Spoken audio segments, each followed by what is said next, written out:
السلام عليكم الدراري، ردوا بالكم من هذه المسألة. الإخوان ردوا بالكم من هذا الشيء، راه شي حاجة مهمة لكم كاملين. أي واحد كيفكر يشري موتور سوا اليوم سوا غدا سوا من القدام، فهاد المعلومة ضروري خاصك تعرفها وضروري خاصك تبارطاجيها، لأن واحد الحاجة اللي خطيرة بزاف، وهذا الشيء يقدر يسبب لك مشكل كبير.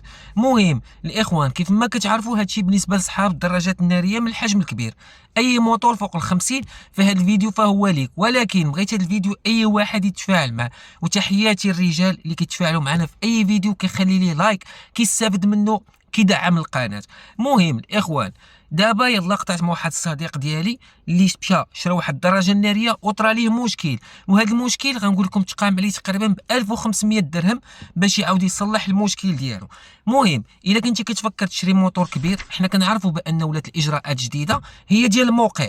قبل ما تشري موتور فكتدخلوا كتعمروا الاجراءات ديالكم في الموقع، ومن تما كتمشيو المقاطعه كديروا ليغاليزاسيون ديالكم وكتجيو من موراها كتمشي تدفع في البريد كاش. مهم الصديق ديالي غادي نعاودها لكم، الصديق مشى شرا موتور من طنجة، هو من مدينة أكادير تقريبا، خسر ترونسبور من طنجة حتى لأكادير، خسر ترونسبور ديال الطوموبيله ديالو، ضرب الي روتور، شرا الموتور، مشاو تكاتبوا في السيت، دوزوا الاجراءات في المقاطعه، صافي. حنا كنعرفوا الدوسي ديالك خاصك تدفعو في المدينه ديالك باش تخلص الخيل على حساب المدينه ديالك.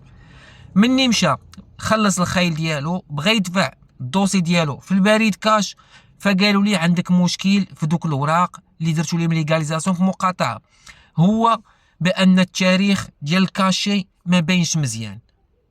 عرفتي شنو هي؟ يقول لك بان التاريخ ديال الكاشي ما باينش مزيان، راه بحال خاصك تعاود تضرب التماره من الاول حتى الاخر. دابا ولا خاصو يعاود يشد الطريق عاوتاني من اكادير حتى لطنجه باش يرجع لديك المقاطعه اللي تكاتبوا فيها، سواء يعاودوا ليه ورقه جديده وليغاليزاسيون، ولا يعاودوا يجدوا ليه داك التاريخ. راه مسكين عيا، ولا كيقول لك دابا انا خسرت 1500 درهم ديال الطريق وغنعاود نخسر 1500 ديال الطريق على حاجه بسيطه. الاخوان مني تمشيو للمقاطعه ديروا ليغاليزاسيون، مني دير ليغاليزاسيون شد ديك الورقه قراها مزيان وشوف التاريخ واش باين مزيان، اكد معاه على التاريخ. الا كان التاريخ ما باينش مزيان في ليغاليزاسيون فقول لي خويا عافاك عاود ليا ليغاليزاسيون التاريخ ديالها، ما فيها عيب. اخوان راه بحال هاد المعلومات خاصنا نبارطاجيهم، لان شي حاجه اللي بسيطه واي واحد ما كيرش ليها البان. تحدى اي واحد ملي كيدير ليغاليزاسيون واش كيقلب التاريخ واش باين ولا ما باينش. مهم هذه واحد المعلومه، ما بغيتش اي واحد يتكرفص فيكم كيف ما تفكر في هذا الصديق ديالنا، ما كرهتش بان اي واحد يبارطاجيها.